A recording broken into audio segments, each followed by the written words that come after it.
არსებობს თუ არა სურსათზე, წამლებსა და საწვავზე ფასების შემცირების რესურსი. 2 თვის წინ შექმნილი საპარლამენტო კომისია მუშაობას ასრულებს და შემაჯამებელი დასკვნის გამოსაქვეყნებლად ემზადება. დასკვნა ხვალ დაიდება. მასში გაწერილი იქნება რეკომენდაციები, რომლებსაც დროებითი კომისია ფასების დასაწევად გასცემს. თებერვლის შემდეგ სექტორის წარმომადგენლებთან გამართულ ხმაურიან შეხვედრებზე ის ძირითადი ფაქტორები და გარემოებები გამოიკვეთა, რაც საზღვრიდან დახლამდე სასურსათო პროდუქტებისა და მედიკამენტების ფასის ზრდას იწვევს. დამატებითი გადასახადების საოპერაციო ხარჯები, ეგრეთ წოდებული ქეშბექი. როგორია ფასწარმოქმნის ჯაჭვი და უწევს თუ არა მომხმარებელს ხელოვნურად გაზრდილი თანხების გადახდა. დასკვნის წარდგენამდე 1 დღით ადრე პარლამენტში ნავთობპროდუქტების სფეროს წარმომადგენლები მივიდნენ. ბოლო პერიოდში საწვავის ფასი საგრძნობლად არის მომატებული, რასაც ნავთობ იმპორტიორებთან ერთად თავად კომისიის წევრებიც საერთაშორისო ბაზარზე არსებულ ენერგოკრიზისს, კერძოდ ჰორმუზის სრუტის ბლოკადას უკავშირებენ.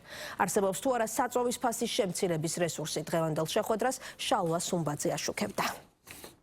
ფასების შემსწავლელმა საპარლამენტო კომისიამ კერძო სექტორთან შეხვედრები დაასრულა. ფასწარმოქმნის ჯაჭვთან დაკავშირებულ დეპუტატების კითხვებს დღეს ნავთობ კომპანიების წარმომადგენლებმა უპასუხეს. კომისიაზე განიხილეს როგორც მსოფლიო ბაზარზე არსებული ტენდენციები, ასევე საქართველოს შესაძლებლობა ამ ფონზე შეინარჩუნოს ნავთობ პროდუქტების ფასების სტაბილურობა. კითხვები ასევე შეეხებოდა დღეს არსებულ მარაგებს და ხარისხობრივ მაჩვენებლებს. უმრავლესობა დაინტერესდა იმითაც, რა წილი აქვს სახელმწიფოს დაწესებულ გადასახადებს 1 ლიტრის საწვავის ღირებულებაში.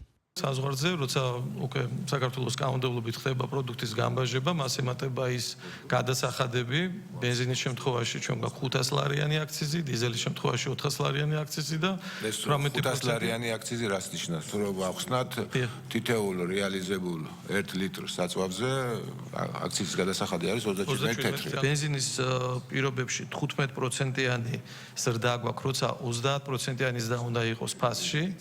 და დიზელზე გვაქვს 33%-იანი ზრდა, როცა 52%-ამდე უნდა იყოს ფასი გაზრდილი. ამის შეიძლება ითქვას განმაპირობებელი არის 2 ფაქტორი, კონკურენცია და ბუნებრივია ქვეყანაში არსებული მარაგები. ფასთა სხვაობას რა იწვევს, იმიტომ რომ არის 10 თეთრიანი, 15 თეთრიანი და შეიძლება არაბრენდირებულ გასამართებში კიდევ უფრო ნაკლები იყოს. ვერ ვიქნებით ორიგინალურები, რომ ძალიან დიდი სხვაობა იყოს ფასთა შორის.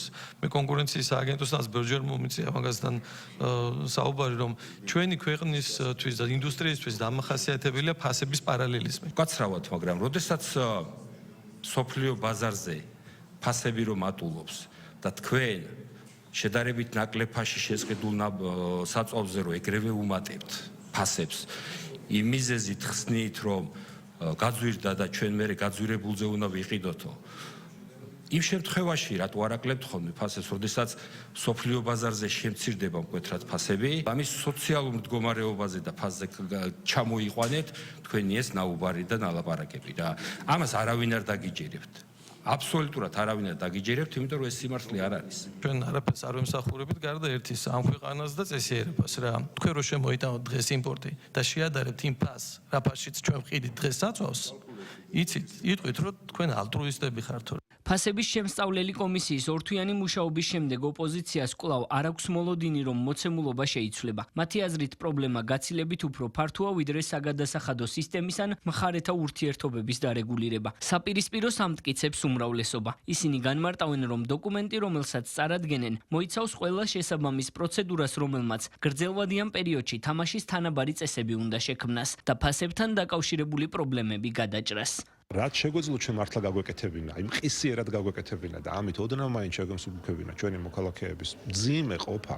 ეს იქნებოდა თუნდაც მინიმალური ხელფასის დაწესება, პენსიების ზრდა. ეს კომისია ცალკე აღებული, რა თქმა უნდა, იმ პრობლემას, რომელიც ბოლო წლების განმავლობაში მუდმივად მძიმდებოდა და კომპლექსურად მძიმდებოდა და აქ პრობლემები ჩვენ უნდა ვეძებოთ ფუნდამენტურ საკითხებში, ბუნებრივია ვერანაირი კომისიის დასკვნა, მით უფრო თუ ის შემოიფარგლება მხოლოდ ბიზნესთან კომუნიკაციით, რაც არ უნდა კარგი დასკვნა იყოს თავისთავად, ხელშესახებ შედეგებს სამწუხაროდ ვერ მოიტანს. რეკომენდაციები და ამავდროულად მთავრობის მხრიდან ჩატარებული მოკვლევა ამ თემის საბოლოო ჯამში მოგცემს საშუალებას, რომ ის ნაბიჯები გადავდგათ, რომ მთავრობამ, ხელისუფლებამ არა უხეში ჩარევით ბიზნესში, არამედ სამართლიანი წესების დაწესებით მიიღოს მოცემულობა, რომ თავად ამ ბაზრის მონაწილეებს შეეძლოთ ფასების კლება და ერთმანეთთან კონკურენციამ გამოიწვიოს ის, რომ ფასებმა დაიკლოს. ამავდროულად მნიშვნელოვანია საზოგადოებამ იცოდეს და გაიხსენოს, რომ პარალელურ რეჟიმში სამართალდამცავი უწყებებიც სწავლობდნენ, ხომ არ იყო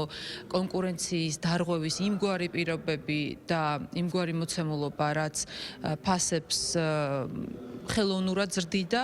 ამ მიმართულებითაც ალბათ უახლოეს პერიოდში გვექნება გამოძიების შედეგები. კომისია დასკვნით სხდომას, სადაც კონკრეტულ ნაბიჯებს წარმოადგენს, ხვალ გამართავს. ჩვენ დასკვნას გვაქვს სამივე სექტორზე რეკომენდაციების სახით, ასევე სრულყოფილად შევისწავლეთ როგორც ბიზნეს ოპერაციები, ასევე საერთაშორისო სხვა გამოცდილებები და შესაბამისად პარასკევს გვქონდეს შემაჯამებელი შეხვედრა კიდევ ერთხელ კომისიის ფარგლებში, სადაც წარმოდგენილი იქნება საბოლოო დასკვნა თავისი ანალიტიკით, თავისი რეკომენდაციებით, როგორც საკვე პროდუქტებზე, ასევე მედიკამენტებზე და საწვავზე. მას შემდეგ, რაც დოკუმენტს ხვალ კომისიაზე წარადგენენ, ფასწარმოქმნის ჯაჭვის რეგულირების მექანიზმებზე თავის მხრივ პარლამენტიც და აღმასრულებელი ხელისუფლებაც იმსჯელებს.